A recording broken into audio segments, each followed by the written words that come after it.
Hello दोस्तों, नमस्कार। आज मैं आप सबके बीच बौद्ध धर्म से संबंधित प्रश्नों को लेकर आया हूं, जो कि क्लास 6 से लेकर 11 तक के NCERT बुक के सार है। तो चलिए, इसको भी मैं 2 पार्टों में लेकर आया हूं, जिसका ये पहला पार्ट है। सभी परीक्षाओं के दृष्टि से बहुत ही महत्वपूर्ण है, तो ज़रूर ही इस वीडियो को देखें और लाभ उठाएं। चलिए प्रश्न की शुरू करते हैं। महात्मा बुद्ध की शिक्षाएं सर्वप्रथम किस रूप में संकलित की गई थी? तो इसका सही उत्तर होगा त्रिपिटक के रूप में। महात्मा बुद्ध की शिक्षाएं सर्वप्रथम किस रूप में संकलित की गई थी? तो इसका सही उत्तर होगा त्रिपिटक के रूप में। महाभिनिष्क्रमण का तात्पर्य क्या है? तो इसका सही उत्तर होगा बुद्ध के गृह त्याग की घटना। बुद्ध के गृह त्याग की घटना को महाभिनिष्क्रमण कहा जाता है। बुद्ध को ईश्वर के रूप में पूजने वाला बौद्ध संप्रदाय कौन सा है? बौद्ध संप्रदाय कौन सा है जो बुद्ध को ईश्वर के रूप में पूजने का काम करता है? तो इसका सही उत्तर होगा महायान। महायान बुद्ध को ईश्वर के रूप में पूजने वाला बौद्ध संप्रदाय है। किस बौद्ध संगीति में बौद्ध संघ स्वावीरवादी तथा महासंघिक दो जैसे भागों में विभाजित हुआ? किस बौद्ध संगति में बौद्ध संघ स्वावीरवादी तथा महासांघिक जैसे 2 भागों में विभाजित हुआ? तो इसका सही उत्तर होगा द्वितीय संगति में। बौद्ध मत के उपसंपदा पद से क्या तात्पर्य है? बौद्ध मत के उपसंपदा पद से क्या तात्पर्य है? तो इसका सही उत्तर होगा बौद्ध भिक्षु के धर्म परिवर्तन की अंतिम अवस्था। बौद्ध भिक्षु के धर्म परिवर्तन की अंतिम अवस्था को बौद्ध मत के उपसंपदा पद से का अर्थ है। चलिए आगे बढ़ते हैं। बुद्ध किस राज्य में कौशाम्बी आए थे? बुद्ध किसके राज्यकाल में कौशाम्बी आए थे? बुद्ध किसके राज्यकाल में कौशाम्बी आए थे? तो इसका सही उत्तर होगा उदयीन। बुद्ध उदयीन के काल में कौशाम्बी आए थे। बौद्ध धर्म में शून्यवाद तथा विज्ञानवाद जैसी दार्शनिक पद्धतियों का उदय हुआ। इसका प्रभाव शंकराचार्य के दर्शन पर भी पड़ा। इसी कारण उन्हें प्रसन्न बुद्ध की उपमा भी दी गई जाती है। बौद्ध धर्म में शून्यवाद तथा विज्ञानवाद जैसी दार्शनिक पद्धतियों का भी उदय हुआ। इसका प्रभाव शंकराचार्य के दर्शन पर भी पड़ा। इसी कारण इन्हें प्रसन्न बुद्ध की उपमा भी दी जाती है। बौद्ध धर्म के 4 आर्य सत्य क्या है? बौद्ध धर्म के 4 आर्य सत्य क्या है? इसका सही उत्तर होगा दुख, सुख, समुदाय, दुख, निरोग। दुख समुदाय, दुख निरोग तथा दुख निरोग गामिनी प्रतिपदा। बौद्ध धर्म के 4 आर्य सत्य क्या है? तो वह है दुख समुदाय, दुख निरोध तथा दुख निरोध गामिनी प्रतिपदा। बौद्धों की रामायण के नाम से प्रसिद्ध बुद्ध चरित्र के रचनाकार कौन हैं? बौद्धों के रामायण के नाम से प्रसिद्ध बुद्ध चरित्र के रचनाकार कौन हैं? तो इसका सही उत्तर होगा अशोक घोष। बुद्ध चरित्र की रचना अशोक घोष ने की थी, जिसे बुद्धों का रामायण कहा जाता है। अशोक का कौन सा अभिलेख इस परंपरा की पुष्टि करता है कि गौतम बुद्ध का जन्म लुम्बिनी में हुआ था? गौतम बुद्ध का जन्म लुम्बिनी में हुआ था। इसकी पुष्टि अशोक की कौन से अभिलेख करता है? तो इसका सही उत्तर होगा रुमनीदेयी स्तंभ अभिलेख। रुमनीदेयी स्तंभ अभिलेख। बौद्ध धर्म के महायान और हीनयान संप्रदायों में सर्वाधिक मौलिक अंतर क्या है? बौद्ध धर्म के महायान एवं हीनयान संप्रदायों में सर्वाधिक मौलिक अंतर क्या है? तो इसका सही उत्तर होगा देवी देवताओं की पूजा। देवी देवताओं की पूजा ही मौलिक अंतर है। बुद्ध की सर्वाधिक मूर्तियों का निर्माण गांधार शैली में हुआ है। बुद्ध की सर्वाधिक मूर्तियों का निर्माण गांधार शैली में हुआ है। बुद्ध की प्रथम प्रतिमा मथुरा कला शैली के अंतर्गत बनाई गई थी। बुद्ध की प्रथम प्रतिमा मथुरा कला शैली के अंतर्गत बनाई गई थी। अगला प्रश्न है, भारतीय कला में बुद्ध के जीवन की किस घटना का चित्रण मृग सहित चक्र द्वारा दिखाया गया है?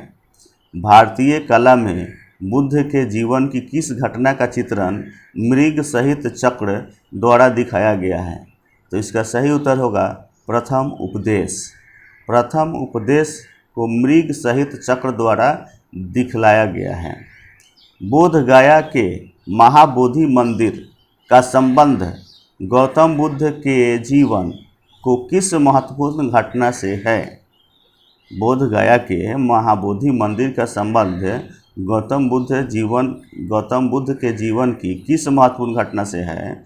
तो इसका सही उत्तर होगा गौतम बुद्ध को ज्ञान प्राप्ति से। गौतम बुद्ध को ज्ञान प्राप्ति से उसका संबंध है। बुद्ध के उपदेश किससे संबंधित है? आचरण की शुद्धता एवं पवित्रता से। बुद्ध की उपदेश किससे संबंधित है?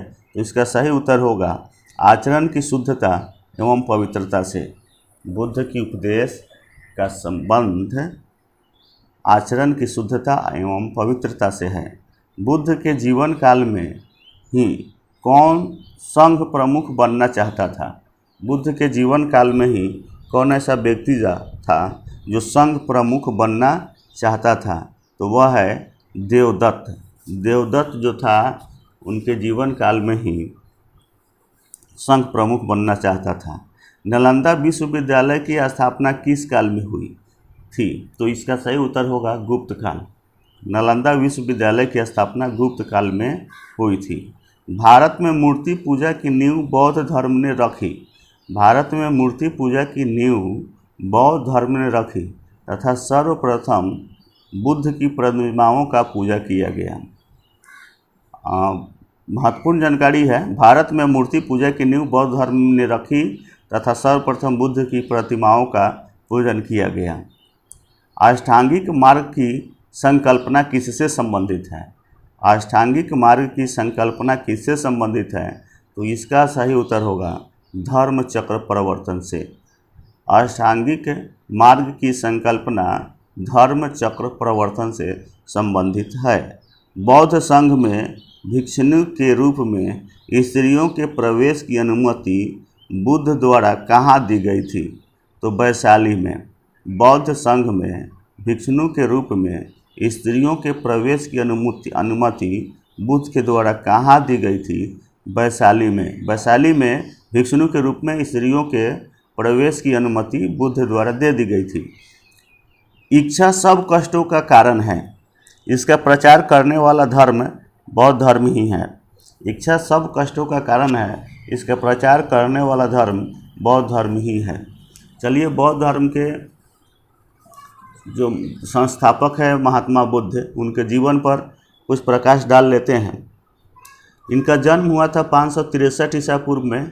महात्मा बुद्ध का जन्म 563 ईसा पूर्व में हुआ था और जन्म जो हुआ था लुम्बिनी वन में हुआ था। लुम्बिनी वन जो कि अभी वर्तमान नेपाल में है। कपिलवस्तु वर्तमान रुक्मिणीदेही नेपाल में है। पिता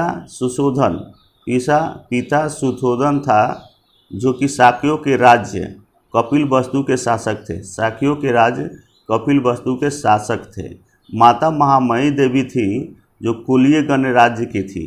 माता महामाया देवी थी जो कुलीय गणराज्य की थी। बचपन का नाम महात्मा बुद्ध का सिद्धार्थ था।